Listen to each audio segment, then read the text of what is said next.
Bonjour tout le monde, aujourd'hui je vous propose un poulet rôti au paprika et pommes de terre. La première partie de la cuisson, on va la faire au cookéo et on finira avec le couvercle extra crisp. Si vous n'en avez pas, eh bien, four traditionnel, ça fonctionne super bien. Pour cette recette ici, un oignon coupé en morceaux, 2 cuillères à soupe d'huile, un poulet. Ici j'ai 1 kg de pommes de terre, ben, vous les épluchez, vous les passez sous l'eau et vous les coupez en morceaux. Là j'ai fait un bouillon avec 100 ml de vin blanc, 300 ml d'eau et un cube de bouillon de volaille émietté, du sel, du poivre et puis du paprika. Et bien c'est parti pour notre recette, on va se mettre en mode manuel, en mode doré, et ensuite on va mettre l'huile bien dans la cuve du cookéo. Le préchauffage est terminé, je vais faire revenir mon poulet.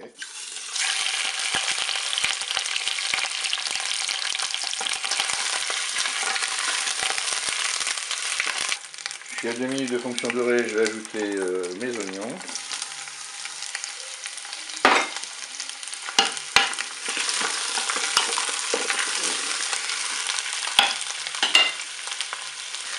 Je suis à 4 minutes de fonction dorée, je vais ajouter mon bouillon.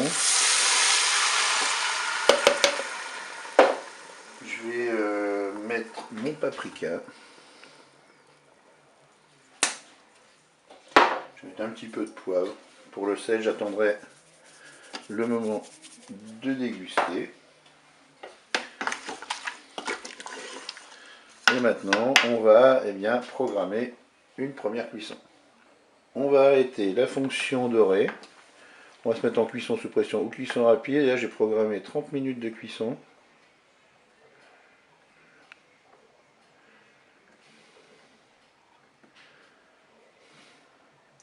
Voilà, je fais OK avec un départ immédiat. Je peux fermer mon couvercle. Et bien, je vous dis à tout à l'heure pour la suite de la recette. La première partie de cuisson est terminée. Je vais rajouter mes pommes de terre. Vous vérifiez qu'il y a assez de liquide bien dans le cookéo, ce qui est le cas. Et maintenant, je vais reprogrammer une petite cuisson, sous pression ou cuisson rapide. Alors là, le cookéo me propose de maintien au chaud, soit d'arrêter, soit de prolonger la cuisson, c'est ce qu'on va faire. J'appuie sur OK, je vais prolonger de 5 minutes, je fais OK, et je ferme le couvercle. Et bien voilà, la deuxième partie de la cuisson est terminée. Et bien maintenant, qu'est-ce qu'on va faire? On va arrêter notre cookéo. Il a déjà bien assez travaillé comme ça. Et puis, maintenant, vous avez plusieurs solutions. Vous en avez deux qui se présentent à vous. C'est soit vous, enfin trois, je dirais même, soit vous consommez comme ça, mais la cuisson n'est peut-être pas suffisante, donc il faudrait rajouter un petit peu. Moi, ce que je vous propose, c'est de poursuivre une cuisson soit au couvercle extra crisp de cookéo, soit au four. Si vous n'avez pas de couvercle, vous mettez au four et vous allez programmer 20 minutes à 200 degrés. Et moi, comme j'ai le couvercle, ce que je vais faire, je vais installer mon couvercle. Je le branche. Et bien ensuite, je vais appuyer sur le petit timer ici pour sélectionner 200 degrés. Je rappuie sur mon timer et puis là, je vais mettre 20 minutes de cuisson.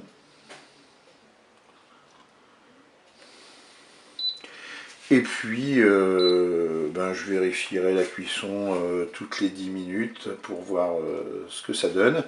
Et maintenant, je vais appuyer sur Start. Et notre cuisson démarre. Finalement, je dis que je vérifierai toutes les 10 minutes. C'est plutôt toutes les 5 minutes que je vais mélanger un petit peu tous mes ingrédients. Voilà, pour avoir une cuisson un peu plus uniforme. Et bien, vous replacez le couvercle. Et puis, on relance la cuisson. Et bien, il reste 10 minutes de cuisson programmée. On mélange encore. Et on replace notre couvercle.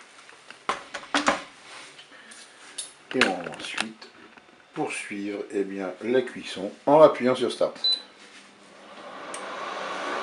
Voilà, il reste 5 minutes de cuisson. Je dirais qu'on commence à avoir un poulet qui va être bien rôti et en même temps moelleux. Ça va être plutôt très sympa. Je remélange encore une dernière fois. Je vais relancer mes dernières 5 minutes en plaçant le couvercle. Je rappuie sur Start. Et la cuisson redémarre. Et bien voilà, la cuisson est terminée. Alors vous vérifiez si c'est assez cuit. Hein. Si c'est pas assez cuit, vous rajoutez encore du temps de cuisson. Là, ça a l'air plutôt pas mal. Je vous dis au revoir et à bientôt pour d'autres recettes au Cookéo.